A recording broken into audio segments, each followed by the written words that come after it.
दिवाळीचं भरलेलं ताट, त्याच्यामध्ये करंजी, लाडू, चिवडा आणि शंकरपाळी. त्याच ताटामध्ये अजून एक पदार्थ ॲड केला, तो म्हणजे जाळीदार अनारसा.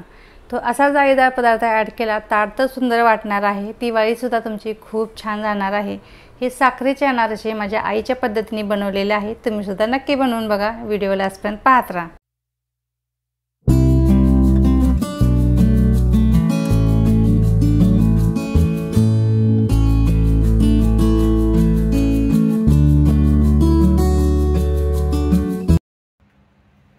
नमस्कार, मी सुनीता. अनोखी चवमध्ये तुम्हा सर्वांचं खूप खूप मनापासून स्वागत आहे. सर्वप्रथम तुम्हा सगळ्यांना दिवाळीच्या खूप खूप शुभेच्छा. आता दिवाळी म्हटलं की सगळ्यांच्या घरी घाई गडबड असते, ती म्हणजे अगदी दिवाळीची शॉपिंग असो किंवा दिवाळीचे पदार्थ बनवणं असो. तर त्या पदार्थांमधलाच आज आपण एक पदार्थ बनवतोय, तो म्हणजे अनारसा. आता अनारसा बनवायचं म्हटलं की खूप टेन्शन येतं आणि मेन म्हणजे याची वेळखाऊ प्रोसिजर आहे. तर एखादा जर पदार्थ आपल्याला चांगला खायचा असेल तर थोडासा वेळ दिला तर काही हरकत नाही.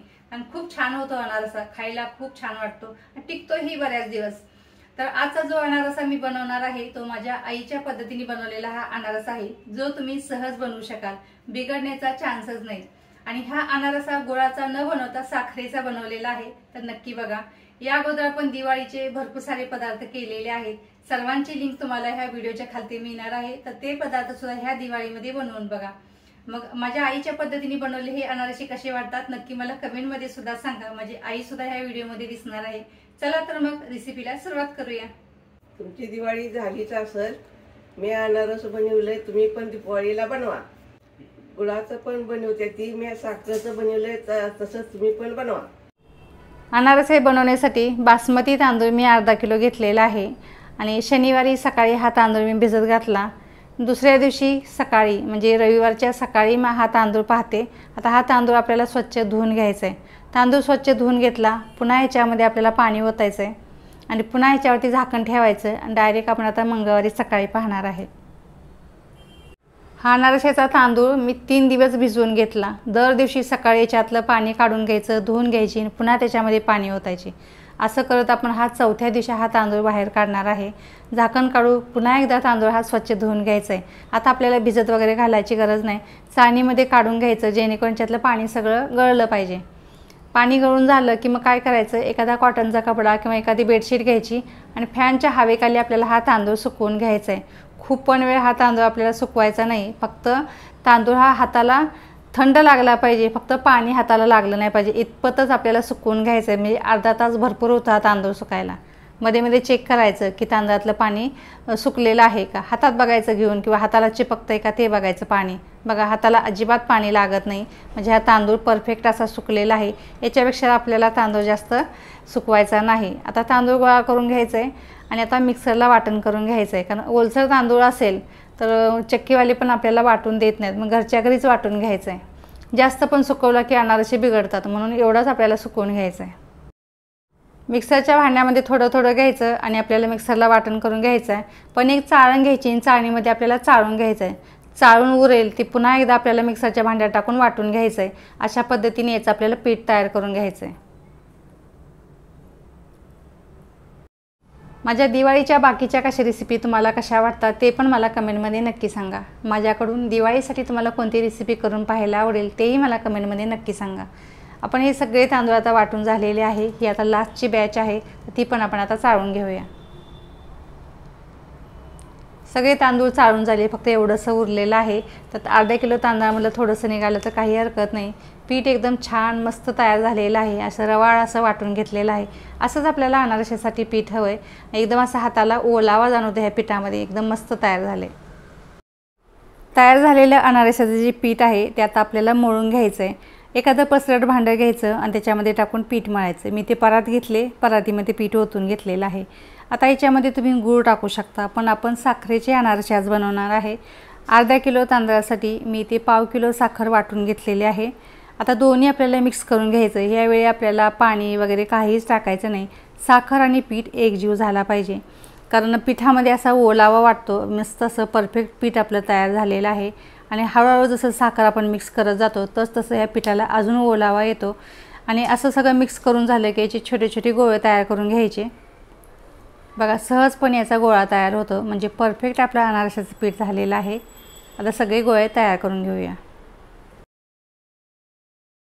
असे गोळे तयार करून ठेवले की काय होतं, तुम्हाला जेव्हा हवे तेव्हा अनारसा तुम्ही एक एक गोळा काढून बनवू शकता, म्हणजे असे पीठ खराब होत नाही, मग भरपूर दिवस हे पीठ टिकतं अशा पद्धतीने बनवून ठेवलं तर। किंवा पीठ मळून सुद्धा तुम्ही ठेवू शकता, फ्रीजमध्ये सुद्धा राहतं पीठ। आता हे 4 ते 5 गोळे तयार करून झालेले आहे, मी एका बाउलमध्ये काढून घेणार आहे। आता मी लगेच बनवणार नाही, म्हणजे 3 ते 4 तासानंतर मग मी अनारसे बनवायला घेणार आहे। आता याच्यावरती झाकण ठेवूया आणि 3 ते 4 तासानंतर पाहूया। 3 ते 4 तास झालेले आहेत। आपण आता हे पीठ घेतलेलं आहे, हे जे तयार केलेले गोळे आहेत, आता तुम्हाला जेवढे हवे तेवढे गोळे घेऊन तुम्ही पीठ मळू शकता, पण मी याच्यातलं काहीच ठेवणार नाही, सगळं पीठ आता मळून घेणार आहे, कारण अर्धा किलो पिठाचं आहे, त्यामुळे मी पूर्ण बनवणार आहे। आता हे गोळे पूर्णपणे पहिले फोडून घ्यायचे। याच्यासाठी पाण्याचा वापर अजिबात करायचा नाही। मी कसं पीठ मळते तुम्ही नक्की बघा।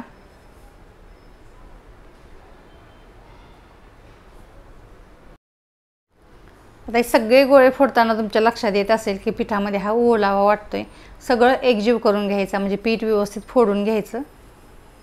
आणि हे पीठ मळताना पाण्याचा अजिबात वापर करायचा नाही, आणि खूप पाणी याला लागत नाही, म्हणजे पाणी घ्यायचंच नाही आहे। आपण दुधामध्ये हे पीठ मळून घेणार आहे, पण शंकरपाळीला जसं दूध लागतं तसं याला दूध लागत नाही।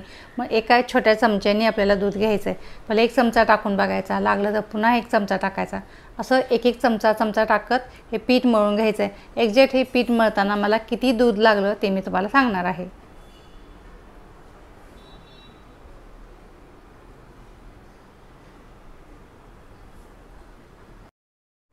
चमच्याने दूध टाकत मी हे अनारसाचं पीठ मस्त मळून घेतलेलं आहे। आता हे पीठ मळताना मला दूध किती लागलं ते आपण तुम्हाला आता पुढे जाऊन सांगणार आहे।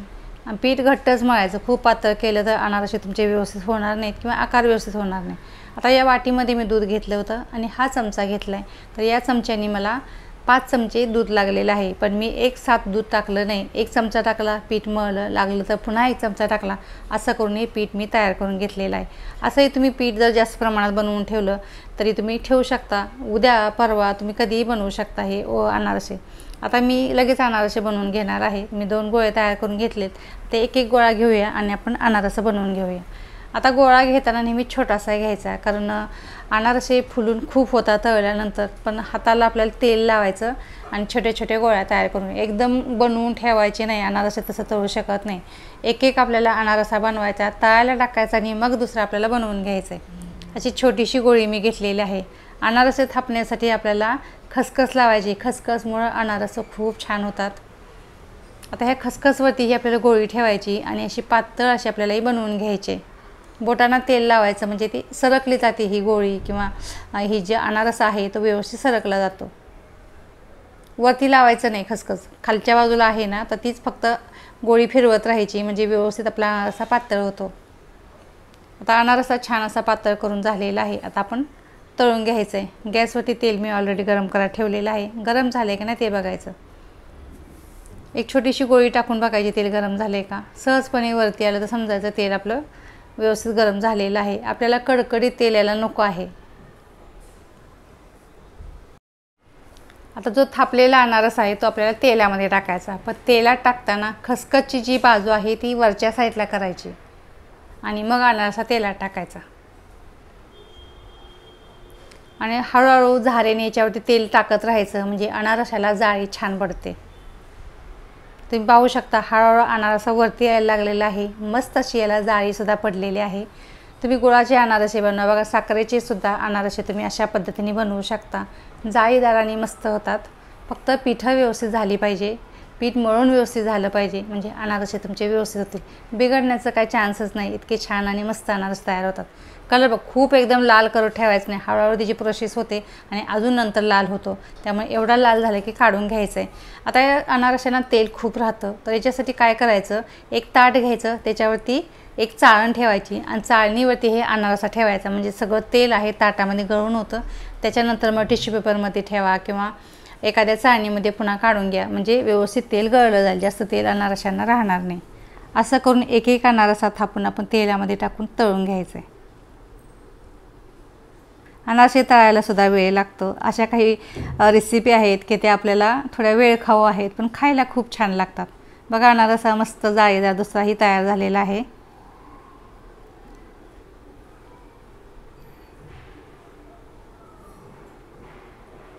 सगळं तेल व्यवस्थित गाळायचं आणि मग चाळणीवर ठेवायचं आणि मग 3-4 झाले की मग दुसऱ्या टोपलीमध्ये काढून घ्यायची, म्हणजे तेल व्यवस्थित गळलं जातं असं.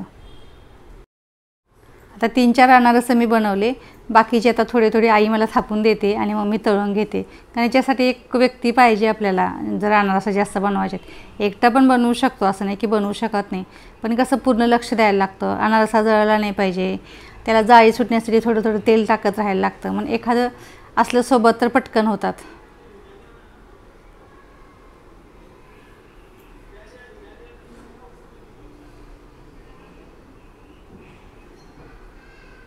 छान असा पातळ अनारसा तयार झालेला आहे. दिसायला जरी छोटा दिसत असला, तळल्यावर मात्र असा मोठा वाटतो आकाराने. आता आपण खसखसची बाजू वरती टाकून तेलामध्ये टाकून तळून घेऊया.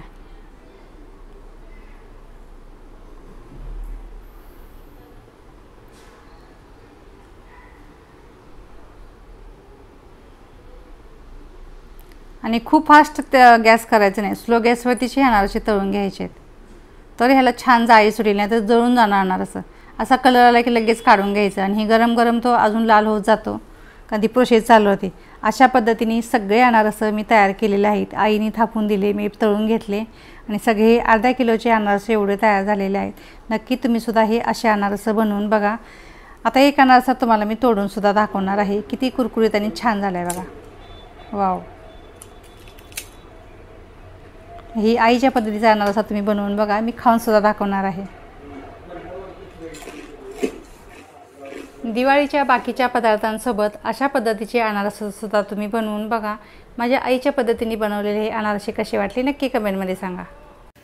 ह्या दिवाळीला अनारस बी माझ्या पद्धतीनं बनवून बघा. व्हिडिओ आवडला तर लाईक करा. मग कशी वाटली तुम्हाला ही माझी आईच्या पद्धतीची बनवलेली अनारशांची रेसिपी? जर आवडली असेल तर अशा पद्धतीचे अनारसे ह्या दिवाळीमध्ये बनवून बघा. व्हिडिओ आवडला तर व्हिडिओला लाईक आणि शेअर करा. चॅनलला जर नवीन असाल आणि सबस्क्राईब केलेलं नसेल तर सबस्क्राईब करा. बाजूचं बेल आयकॉन आहे त्याच्यावरही क्लिक करा. त्याच्यावर क्लिक केल्यामुळे जेव्हा पण माझे व्हिडिओ अपलोड करते तर त्याचं नोटिफिकेशन सर्वात अगोदर तुम्हाला मिळेल. चला तर मग असंच आपण पुन्हा भेटूया अशाच एखाद्या छान मस्त रेसिपी सोबत. तोपर्यंत गुड बाय.